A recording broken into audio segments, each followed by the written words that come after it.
everybody, it's Jeremy. Welcome back to Lucid's 2022 tournament where we are playing Nazca. This is game 4. I did that out of order, didn't I? I don't know. My brain's... I'm trying to catch Pokemon. My brain's... not working properly. In a momento, I apologize. I'm gonna ignore that now. Okay, it is turn 55. Let's jump into the game, shall we? We have received some. We've got some incoming trade from Arcocephale and Olm. We got 10 fire gems from Arco and 10 astral from Olm. The 10 fire was in response to the 10 water that we sent Arco last turn. So that was just a trade for trade. And then the 10 astral gems from Olm, I believe, are for the preparatory gift of health dispelling, right? Idea. So, we got that coming up. We did a bunch of site searching. Let's see if we get lucky on anything. We did Augury, found nothing. Auspex found nothing. Arspex found nothing. Dark Knowledge found nothing. Gnome Lore found nothing. Voice of Apsu found nothing. Another Voice of Apsu found a Mercury Pond. This is awesome. This is a 2-water site. Happy to see this.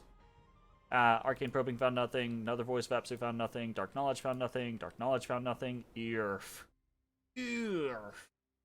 That's not great. Gnome Lore found a Forest of Truffles. That's cool. That's another multi-site. That is Earth and Nature. And then Auspex found nothing, and we didn't find any blood slaves with our blood hunting. So, site searching, we got 2 water per turn, Earth +1 per turn, and Nature +1 per turn. So not a bad turn. I'll take a turn where we get 4 gems over nothing. We're just not quite getting things that we're super interested in necessarily, right? Like, I think, you know, we're happy to have more water. As we kind of grow into the ability to utilize water. That could, in the future, say if we war against Pelagia or something like that, that could be a very vital resource to us. But for right now, right, we have this war against Vanheim looming kind of on the horizon, meaning that, you know, water is kind of, I mean, we can make a couple things with it, but it's not like, it's just not a high priority for us right now. And Earth and Nature also both interesting, very, very useful things, but they're not fire, right? They're not astral, right? They're not death, you know, so we're not, or air even, right? Like, all of those tend to have larger uses for us, so a little unfortunate that we're not hitting anything on those particular cylinders. So, we have a battle in the Forgotten Woods. See how that goes. And this is just another situation where we're tossing in a bunch of Hatenruna, mostly just to keep pressure onto the monolith to see if it will use its gems, and, you know, to try to snipe some of these Inkidus. There's quite a bit of damage on them, or at least quite a bit of damage on one of them, so we'll see how this goes. Not expecting to kill any Watchers, not expecting to kill the monolith or anything like that, just basically killing off Hatenruna and killing our provinces for no real reason, but also trying to kill off the last little vestiges of chaff, and hoping, unfortunately, unsuccessfully hoping that this guy will use his gems. He did not. So, looks like we killed some of the, yeah, we killed 2 of the Enkidu soldiers, so that's nice, but overall, not a big deal. So, battles for the turn versus Indies, 0 win, 1 loss. We're actually going to start doing some things differently, I think, with Forgotten Woods. Probably not this turn, but relatively shortly, hopefully. So, we got that. Oop. Can't type. And then we got some other battles to watch. So, we have a battle in Blackport as Ulm finally moves to attack Pelagia with a relatively large army. And we're going to take a look through this, because this is some pretty interesting stuff that we can see Ulm has, right? So, bunch of Black Plate infantry. That's nothing surprising. That's to be expected. Little contingent of crossbows. Cool. mostly sappers, I think, actually, if we look through here. The sappers have the pick, but amusingly, like, they're almost in the same position as the crossbowmen, so a mix of sappers and crossbows. And then you have a bunch of guardians in the back, and we've got some interesting, unique units here. We've actually got this Etten, right? And this is my assumption. It might not be, but I think it's a safe assumption. This is a Naiad, right, that has been transformed. And in point of fact, we might mess around with transforming some Naiads in the future as well. It would be another good opportunity for us to get Earth into our mix, or not Earth, nature into our mix, but also water, right? Like, now that we're kind of getting more water access, we might be able to do a couple of different things there. We could do some, surprise valve vapors. We could do some just general nature stuff. This is actually really lucky. I don't know if Olm fished for this or just got very lucky, but doing transformation and getting an Etten chassis is kind of fucking dope, right? Because you get the whole very high HP unit, right, with decent stats, but also full gear slots, which is something that you don't get a lot of the times on transformations. A lot of the better transformations will actually be monster chassis, which means you don't get to use full gear slots, which can actually be a pain in the ass when you're wanting a caster to be able to utilize gear slots for boosters and things like that, right? So getting like a best of both worlds is really, really cool. So yeah, this is a pretty interesting little chassis. Gonna be very useful. Comes with a crystal heart for maximum communage. Very good. Obviously has a bunch of master smiths hanging around with an army like this. Has the adepts of the Golden Order mixed in, which are very useful. And then also has this Jinn. And I don't actually know how Ulm has this, right? Obviously there is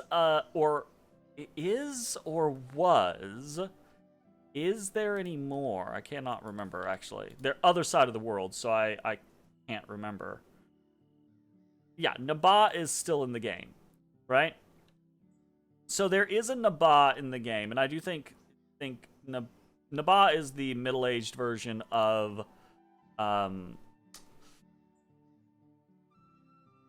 is it the middle-aged version of that, or am I losing my mind? Or is it just...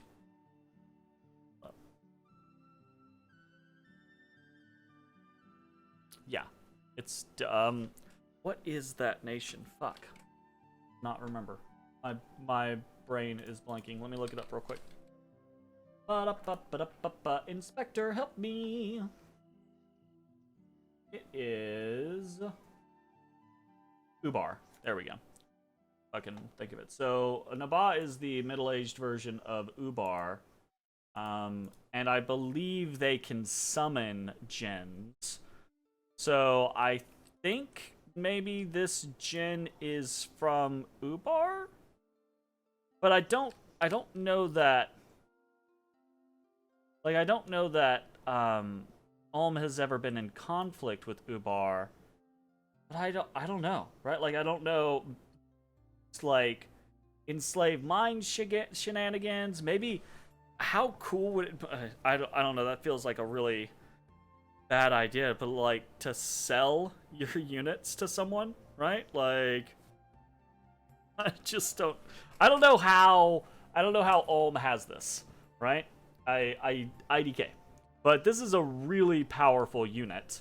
Obviously, just straight up incredibly powerful from the base magic paths, but also a Jinn is a very powerful unit because of the passives that they have, right? Being unseen, obfuscating armies, having glamour on itself, having ethereal built in, etc, etc. So really, really cool unit, and it's kitted out like to the nines, so Well, I say to the nines. Actually, some of this gear is relatively simple gear, right? You know, Black Steel Helmet, super simple. Weightless Scale Mail, super simple. Ice Aegis, quite simple. Frostbrand, quite simple. Girdle of Might. Actually, this is all... Nope. The Weightless Scale Mail is 10, but everything... Oh, nope. I was wrong. Ice Aegis is also 10. Still pretty cheap gear, except for the Crystal Heart. So, yeah. Anyways, this is a super big army. Very scary. Against basically nothing.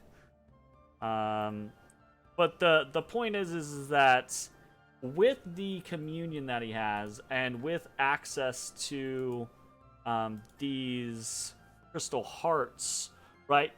Alma's going to be able to throw out pretty much all of the big spells, and I would assume that he has access to most of them. I'm dying. What is happening? Huh. Does he have any, I know he has, Crystal Hearts for Masters. Does he have any? Yes, okay. He does have Slave Matrices. He has quite a few Slave Matrices, actually. Slave Matrices are not cursed, okay.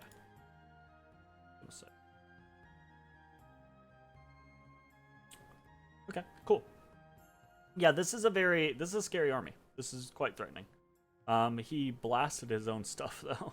Unfortunate. Alright, anyways. Sorry, that took a long time to get through that. I'm literally, my face is my nose and my throat are trying to like freak out on me. We're gonna load it in and watch whatever is going on here, and I'm gonna go blow my nose.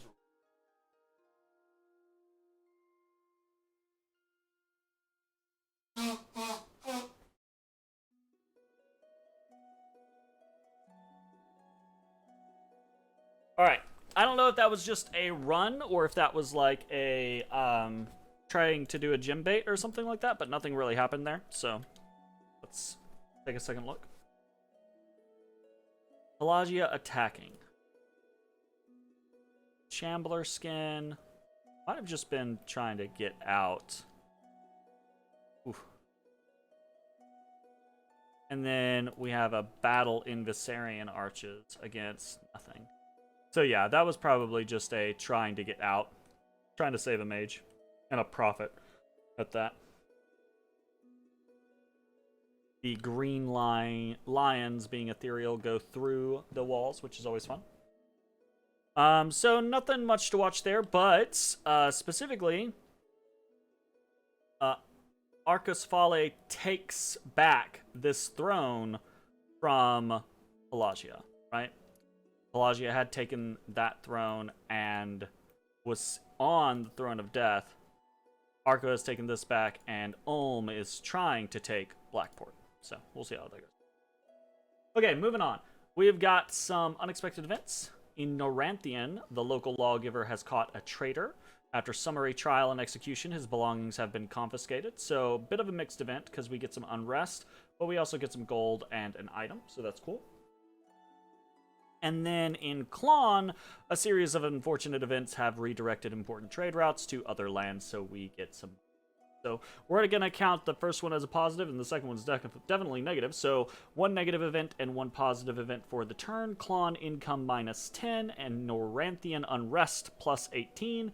And then we got gold +155, and we got a fireplate, which is nice. Fireplate's a fine little item. Mostly I utilize fire plates for boosters, because they give you a little bit of morale. Put this on something like a fairy queen or something like that to try to give them a little bit more morale to keep them in a fight, that type of thing. What else do we have going on? That is pretty much it. We get discovered in Ashdod, and we get discovered in Spires of Ascension. I've been very lackadaisical with my scouts this whole game, so we've lost a lot of scouts. It just is what it is. I need to make more and spread them out so we can have better coverage, but yeah. What are we doing this turn? Mostly we are just continuing to consolidate. It is turn 55. We have 5 turns before we can attack Vanheim. So we are being really greedy. We're continuing to run up Conjuration rather than do anything that's going to give us combat effectiveness, right? Like, rather than running up Alt, rather than running up Conjuration or Thaumaturgy, Blood Magic, any of the things that could give us combat effectiveness, we're just continuing to go up Conjuration, and we're basically going like, Vanheim's not going to kill us, Vanheim's not going to kill us, and that's that. Uh, so we'll see how it goes. Fingers crossed. I don't think we'll make it to Conjuration 8 by turn 60. I think it'll be close, but I don't think we'll be quite there. Aside from that, we are mostly just maneuvering forces around, right? We are sending out a Karaka with the idea that maybe we will put up a fortification in Might March and start taking advantage of the shamans here, but also so that we can have a fortification next to this throne in case of future events, basically. We are continuing to consolidate into Satrandith. So we've got... Yeah, we've been bouncing forces back and forth, right? Like carrying Hawakas in and Supayas in and things like that into Satrandith. And continuously, building up this force, right? To try to maximize the amount of experience that we're getting. And every turn, right? Like we're healing... We can see this turn we healed 4 diseases and cured 2 afflictions. So every turn we're kind of like fixing our mistake from, several turns ago where we came in for multiple turns without enough supplies and diseased and afflicted a bunch of our units. So I've been keeping count and we're not losing anything. So far we are actually good. I don't know if that's gonna. I don't know if that's gonna remain, right? Because we do have a couple of people that are, I think, getting low. Yeah, we've got a couple of people that are getting low, but if we get lucky and certain people get their diseases removed, they'll be perfectly fine. But we'll probably lose a few, right? Like 5 to 10 before this is all said and done. So there's that. And then we are actually attacking into the Forgotten Woods again. I don't know. So we are sending in Sari again, the Huron priest with the basically can't be lightning bolt setup. Right? Has 45 shock resistance. Here's the problem. There is the possibility that we are going to be okay. If he heals himself. Okay, I say the possibility that we're going to be okay. I've fucked up here. I meant to send in a fluffer, and forgot to. So Sari is not going to get 2 important things. It's not going to get blessed, and not going to get body etherealed, right? So we were supposed to send in, I think, this person, but I forgot. Or there might have been another person that was supposed to fly in with him. Can't remember. But yeah, so suffice to say, this probably isn't going to go well, right? Because, as we can see in the battle in Forgotten Woods, the monolith still has gems, right? Is continuing to replenish its gems. We're not burning the gems each time, so it still has earth gems. It still has nature gems, and that means it can swarm. It can do earth elementals, right? So swarm, without our bless, we won't have the poison resistance to deal with swarm, right? And body ethereal is one of the ways that you can kind of defend against trampling. So, I don't expect this to go well. There is still the possibility that the monolith doesn't use those spells, or there's the possibility that we get lucky and, we can kill an earth elemental. We can drop it to an appropriate size. We can kill swarm, right? but I don't expect. I expect if we handled this correctly, we might have actually taken this. But I'm expecting instead to lose this Huron Priest. And more specifically, again, we don't care about the Huron Priest that much. We care about the loss of the gear, which some of this is expensive. 10 nature, 10 air and 5 air, 5 earth, that type of situation. So not a huge loss, but probably going to be annoying. But it's also possible that we go in and we, like I said, are victorious, or the monolith doesn't summon earth elementals at us that are gonna trample the shit out of us. So we'll see how that goes. But more than likely, this is gonna be a big deal. And I think when this guy, if this guy dies, right, which I believe to be likely, we're probably just gonna send an army at Forgotten Woods. We've killed most of the stuff here. There's just the Watchers and the monolith left. I think we do a combination of what we've been doing. I think we send in someone like, Hugulik, the werewolf, kitted out to be able to deal with the Watchers, with the Smasher, the monolith with the Smasher, that type of thing. But I think we also just send in a couple of, not Zapayas, not Huacas. I mean, we could send those in, but send in a couple of Sun Guard, right? A Sun Mace hits hard enough to break through the defense or the protection of Watchers, even the protection of the monolith, although that is a little tougher to crack, right? And I think, we're probably going to lose some units doing that, but I think we just need to take this fucking throne and let it be done with. So we're probably going to gear up to do that, if this fails, which I expect it to. Aside from that, not a whole lot of other activities, just mostly maneuvering around. So let's talk about actual mechanical things this turn.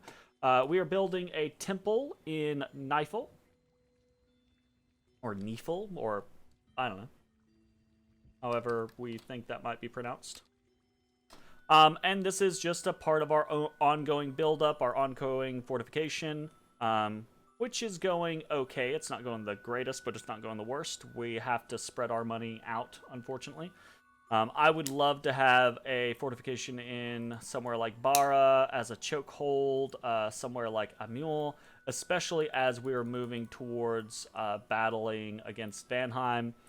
Jotunheim still stands, right? I believe they only have the one fortification left, though, their capital. So that is concerning, right? And 5 turns is a long time, especially now that Vanheim knows that we are coming in, and assumingly Ulm is coming in with us, right? So I think Jotunheim's probably going to be dead before we're able to pull the trigger, right? But assuming that they are not, assuming it is at least still a Jotunheim intact, if they can just turtle in their capital for a while, right? Then Ulm coming in, right? Jotunheim breaking out, me picking at the edges and sending a bunch of flyers all over the place, and then Ulm hitting from the south. I think we have a chance, but let's be honest, right? Like, if we when this fight happens, right, this is going to be mostly Ulm doing the heavy lifting with armies like this, right? And us getting swatted because we do not have the battle magic to really face off against Vanheim. So yeah, it's gonna be tight. We are playing extremely greedy. We are playing. We are just waiting for someone to punish us, basically. And here's the thing. Here's the thing, though. I still think this is a hard sell even for me at this point, but I still think what we're doing is the right thing to be doing, because, right, like, I could have stopped at Conjuration 5, and then I could have been like, no, we gotta have some we gotta have some stuff to fight against Vanheim now. Or we're gonna go up Alteration, or we're gonna go up whatever, right? We actually might make a pit stop at Evocation 6, by the way, before we finish Conjuration 8. Just specifically for Mind Hunt, because we do have the ability to Mind Hunt very easily. So Mind Hunting actually might be one of the few things that we can do in this war, is we could set up, like, 6 or 7 Mind Hunters and be like, right? Because Vanheim doesn't naturally have a lot of astrals, but they do have some, right? They have lizard shamans that they have recruited. But here's the other thing: when you get caught mind hunting, what happens, right? You get feeble-minded. Okay, fine, we get feeble-minded. Okay, we move the feeble-minded unit into a province with Mama Pacha, and they're the only individuals that are wounded. Mama Pacha has the ability to heal up to 2 things. Feeble-minded is difficult to heal, but it can be healed, right? So it could be annoying for us, but we could totally just turn into a situation where we're like, pew pew pew pew pew pew pew pew. Oh shit, go get healed. Pew pew pew pew pew pew pew pew. Oh, you're back. Thanks. Right? Like that is absolutely something that we can do. It's just a little risky or quality of life annoying, but hopefully by obviously all of these afflictions, Mama Pacha will heal 10, right, in theory, over the course. So these afflictions are not all going to be healed, but the diseases should all be healed, right? So we don't need everyone to be perfectly unafflicted, but undiseased would be nice. Anyways, let's talk about moving on. That's the only building that we were doing this turn, is the temple in Nifel. Just finishing off infrastructure. We've got a fair amount of recruitment spread all over the place. We're doing 2 Akla, 2 Apus, 1 Malqui Priest, 1 Inca, and 5 Sun Guard. So a fair amount of recruitment there.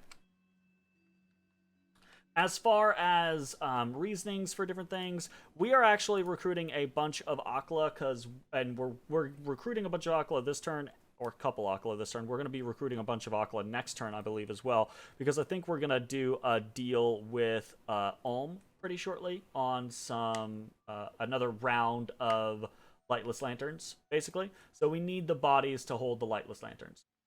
So we're probably going to be doing that.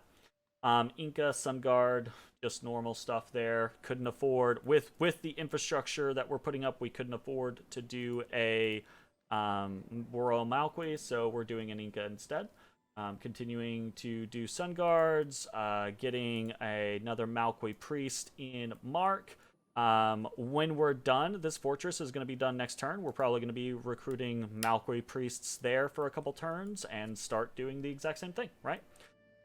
So that's that. Moving on to Nazcan recruits. This is kind of like leading into that continuous situation. 73 Hatan Runa this turn.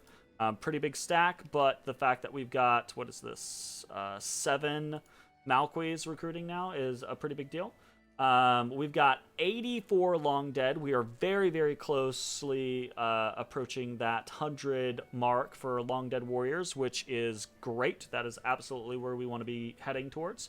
And actually 8 Supayas this turn, along with 1 casting of Summon Huacas, which is 7 Huacas. So we're getting there, right? We're actually approaching... I feel like I say this every single time, right? We're so behind, we're still, even though we're doing better, we're still so behind, blah, blah, blah, blah, blah, blah. We are still far behind the curve of where we would rather be. It's turn 55. These are numbers that I would be hoping we were doing at turn 30 or 35, right? In regards to, like, Long Dead or Summon Supayas. Maybe not Summon Huaca, right? Like, that whole scenario, right? But calling Supayas, I would hope, right, by turn 25, 30, 35 to be doing 12 to 15, right? Somewhere mid-teens, right? With Supayas. And then with Long Dead Warriors, right, absolutely around that 30 turn mark, I would love to be hitting the 100 or so a turn, because that lets you produce large, nice chaff armies. So we're 20 turns behind the curve, which I guess makes sense because we basically lost turns of progress around turn 20.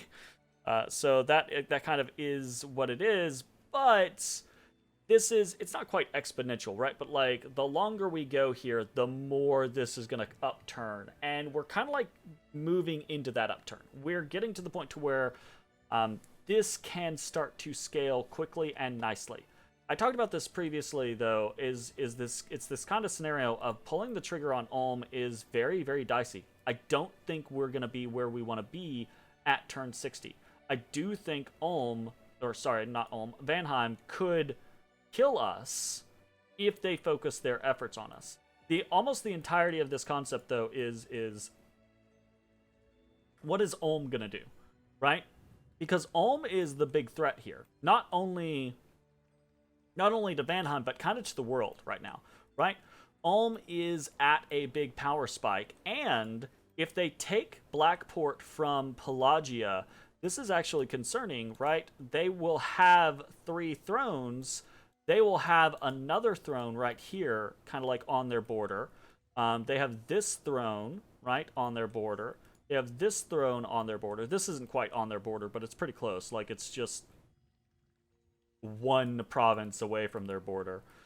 So Ulm is at that kind of like Ulmish power spike, right? It's solidly in the middle, mid game. I say mid game. It's end of the mid game, beginning of the early or in game type scenario, right? And Ulm has diversified, right? Ulm has done a good job. They have 3 caps. They have a lot of land. Obviously, they've got a lot of research. They've got good income. They have the intelligence to have diversified their casting. They've got this fucking djinn hanging out with them, right? Like they're doing things like summoning naiads. They're breaking into blood with my assistance, etc., right? So like there's absolutely stuff that is a requirement for Ulm to do to compete in that kind of like in-game scenario, and it feels like Ulm is pulling all those, or pushing all those buttons, pulling all those levers, right? And I'm not the only one who notices. I've been in conversations. People are like, yeah, Ulm's about to be a big problem, right? Or Ulm's going to become a sleeping giant and no longer be a problem, right? Like, I do think regardless, Ulm's base mages aren't that great comparatively in the late game, meaning that it's difficult for them to scale into the late game compared to someone like a Vanheim, someone like a Pelagia, or even someone like a Nazca, right? Or someone like an Arcos Fale, right? Like, holy shit, Arcos got great late game scaling. So there's a bunch of those different situations. My phone is just non-stop going crazy. So yeah, that's kind of that scenario. We've come so far, right, on the backside of the beginning of this game to make this crazy risky move against Vanheim, especially when I'm positive, one, because we've been so greedy and we're not really changing our greed, that Vanheim is going to be able to beat us in a war.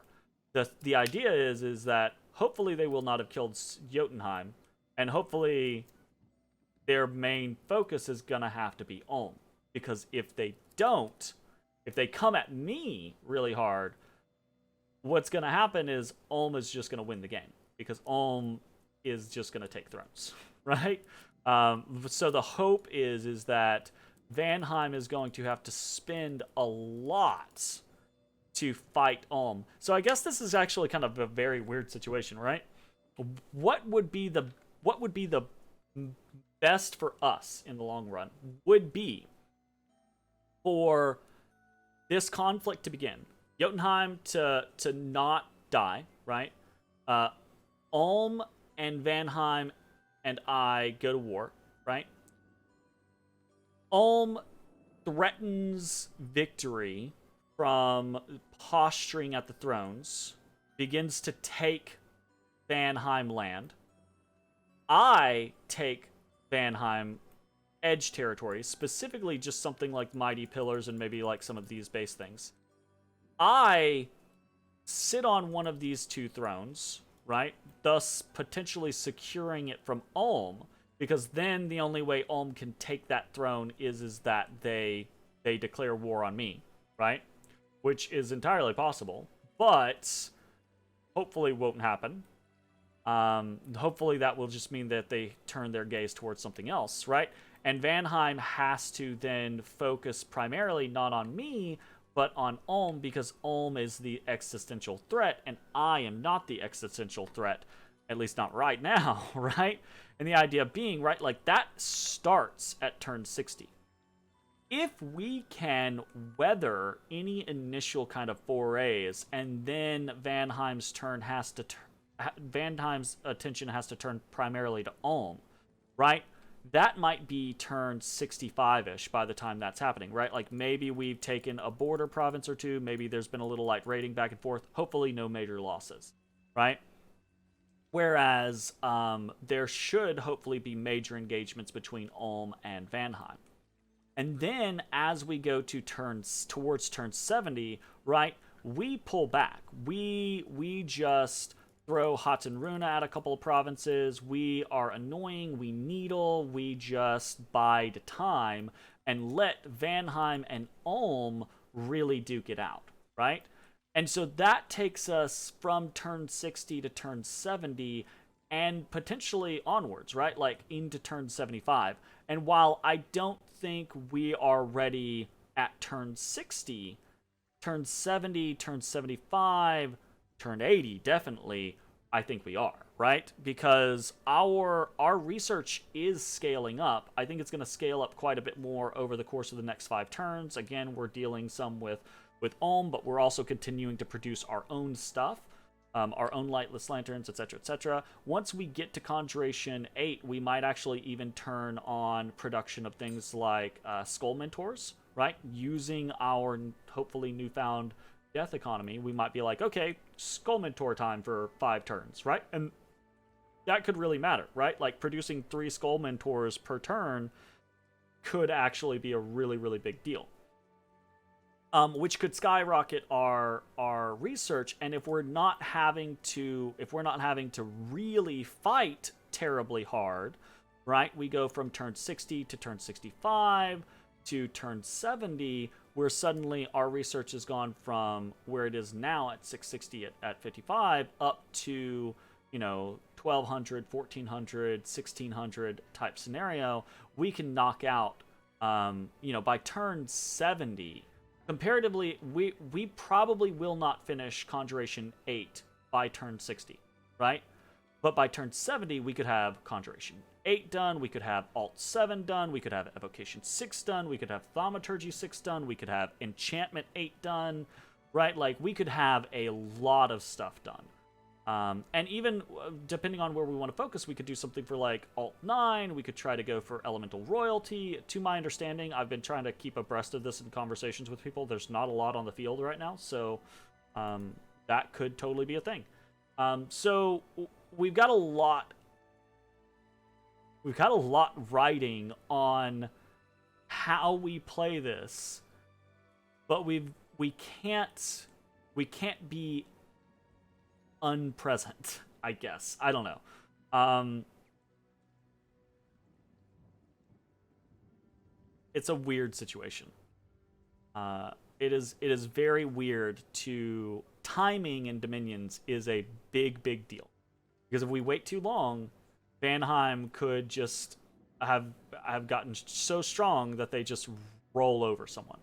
And then they win the game, right? Like, Vanheim could actually... I keep talking about the idea of Ulm potentially doing a throne rush, but Vanheim has...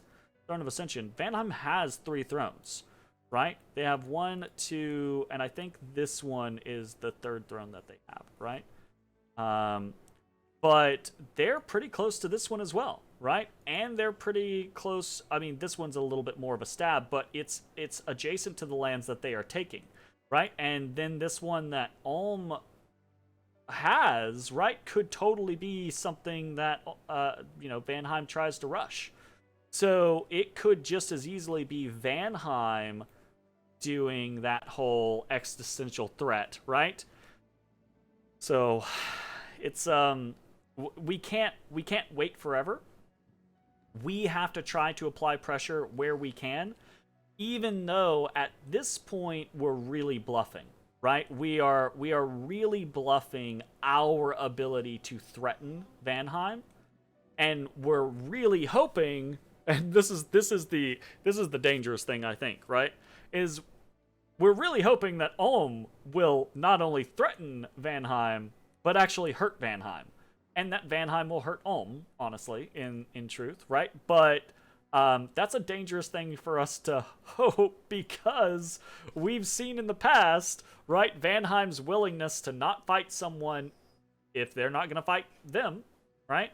And Ulm's willingness to also not fight someone I can't criticize because I did that too, but it's a slippery slope. We're in a very strange position. But yeah, I think that's that. I kind of waxed poetically, and I was in the middle of covering all of the mechanical things, so I apologize. Moving on, we've got some special recruits. We're recruiting more dire wolves. So one more dire wolf for the pack. The pack is slowly but surely growing. And then we've got a whole host of rituals. All of them site searching. We've got 1 augury, 1 auspex, 3 voice of Apsu, 1 gnome lore, 1 arcane probing, 3 dark knowledge, and 1 haruspex. I do believe this is the last of the dark knowledge. So my hope is that we're sitting at 13, right? Let's actually check. We've got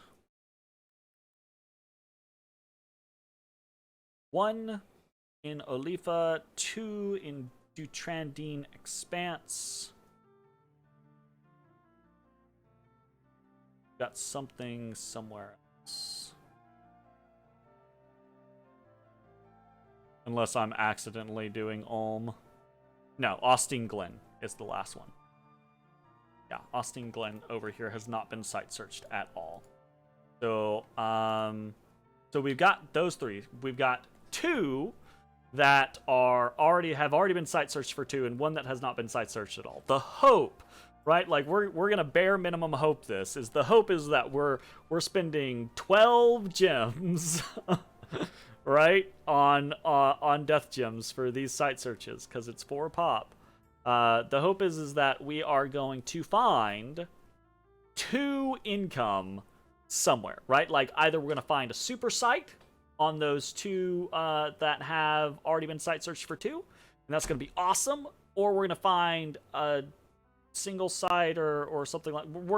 The hope is we're gonna end up with 15 death gems, which when coupled with Well of Misery for another 20, right, would give us 35 death gems from our territories. Hopefully, we'll get in a conflict and take some additional lands and get more income later on. But 35 means that we could, that is 3 castings of Summon Supayas, right?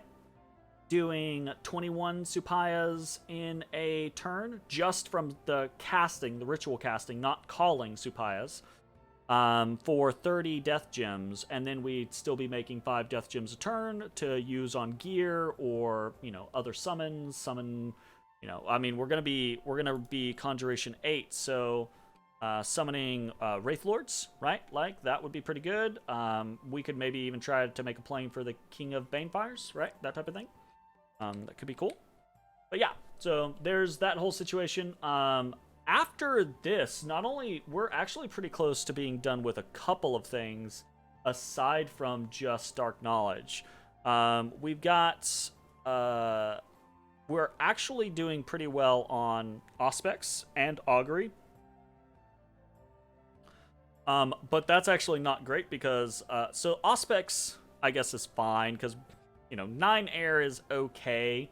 Just wish we had more. We're almost done with Augury, and that's a problem, because we just have such trash fire. Anyways, moving on. We've got some forging as well. We're doing 1 lightless lantern, 1 dwarven hammer, 1 ring of regeneration, and 1 huaka headdress. And all of this stuff is very self-explanatory. We've talked about our reasons for wanting each of these in the past. Lightless lantern every turn. Dwarven hammer, we want more forging options. Huaka headdress, we need actually for our newest royal Malquis, so we can have more supayas. And then the ring of regeneration, we're actually probably going to throw on our werewolf as part of the kit that we're probably going to attack Forgotten Woods. There's that. Anyways, this video has gone long because I waxed poetically there in the center about, you know, what this conflict with Vanheim means and what I'm hoping is going to happen and blah, blah, blah, blah, blah. So, yeah. Anyways, that's going to be it for the turn. Thanks for watching. We'll see you next time. Bye-bye, everybody. Hey, everybody. Thanks for watching. If you enjoyed the video, consider leaving a like, commenting, or subscribing. It really helps me out. If you'd like to see me live, head over to my Twitch at twitch.tv/thedistanthorizon.